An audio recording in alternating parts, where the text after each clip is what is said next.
চট্টগ্রামের কর্ণফুলীর শিকলবাহা খালের মুখ থেকে জেলেদের জালে একটি মর্টার শেল আটকা পড়েছে।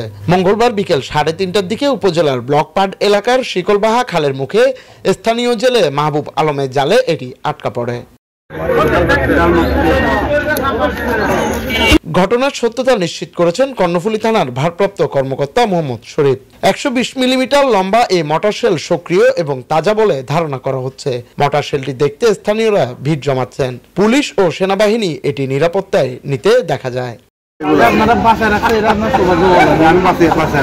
জেলে মাহবুব আলম জানান, প্রতিদিনের মতো খালে জাল নিয়ে মাছ ধরতে গেলে জাল মারতেই এটি আটকা পড়ে। পরে স্থানীয়রা পুলিশে খবর দিলে পুলিশ এসে এটি উদ্ধার করে নিয়ে যায়। মাঝখানে জাল মারতে গিয়ে ওইটা পাইছি। আজকাল হিসেবে আমি লোহা মনে করি আজকাল বিক্রিবার দিনে তুলছি, সবাই আসি এটা দেখতেছে মানে বোমার মতন। Desk report, Chittagong news.